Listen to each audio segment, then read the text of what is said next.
What if we told you Apple's most powerful chip could fit in the palm of your hand? Apple's latest release, the Mac Mini, now introduces the flagship M4 chip, and now in a size that can fit in your hand.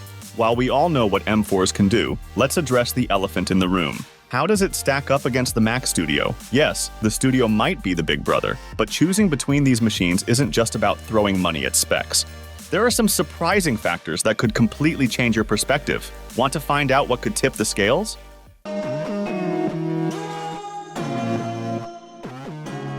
Let's talk about what's powering the Mac Mini. You've got your choice between the M4 and M4 Pro chips. The base M4 is no slouch. It features a 10-core CPU and GPU that'll handle everything from your daily grind to creative workflows like a champ.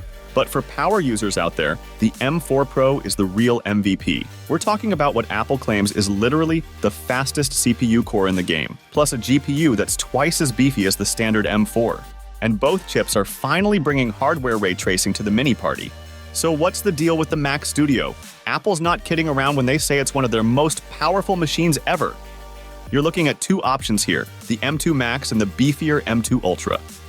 Now, even the base M2 Max is so powerful. We're talking 12 cores for processing, 28 for graphics, and it'll take up to 96 gigs of unified memory. That's going to run circles around the previous model, about 50% faster, and absolutely demolish the old Intel 27-inch iMac by 4 times.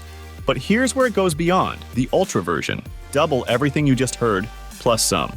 24-core CPU, up to 76 cores for graphics, and a massive 192 gigabytes of memory ceiling. When they tested it against that same Intel iMac, 6 times faster. Yeah, you heard that right. Alright, we just saw some cool gadgets that are now quite popular, but that wasn't always the case.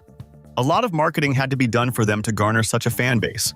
So if you are a business owner and want to increase your sales and drive more traffic to your sites, you should check out today's sponsor, TikTok for Business.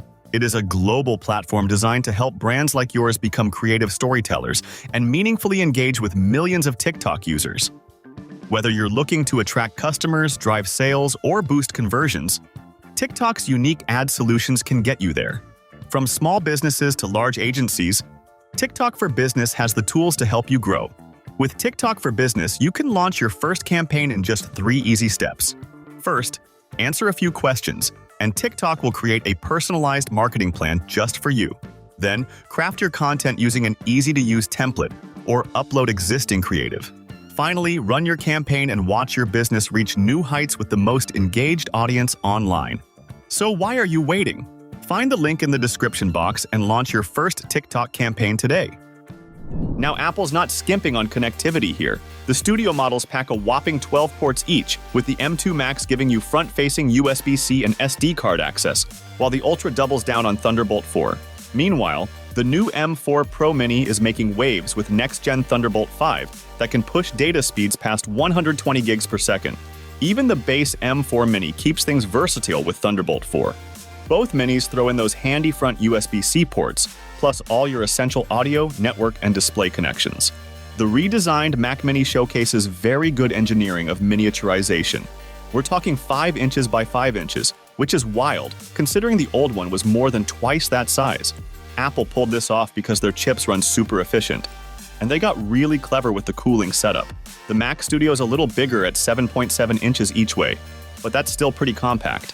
And both of these machines can run Apple Intelligence. So if you've got an older Intel Mac Mini or Pro, that might be something to think about when you're deciding whether to upgrade.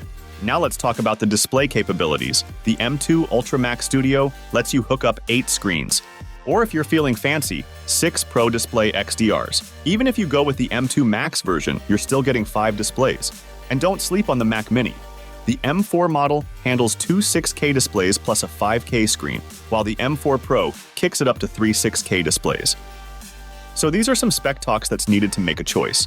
But the whole scenario changes when we land into preferences. There are people with this weird idea that after connecting a lot of ports with your Mac Mini, it can be weighty and pull it to the backside. For them, the Mac Mini being that small is kind of a blessing in disguise. But for many, that isn't. This Mac Mini is designed to be portable, so it's obvious why it's so small. And to have the perfect balance, there are lots of docking stations that can handle all your connectivity needs with no hassle. What should be the major concern is the heat. Studio is larger compared to the Mac Mini, so it has a heavier heatsink and better cooling. M4 Mac Mini is more compact, which means it's now even more challenging to deal with the cooling. If it's not in good hands, then thermal throttling and performance drops will be an everyday story. The facts are clear. Mac Studio dominates the high-end desktop space for pro-level demands. Yet for users needing great performance for tasks like 3D work or gaming without the premium price, the Mac Mini M4 delivers impressively. We won't draw a clear line between them.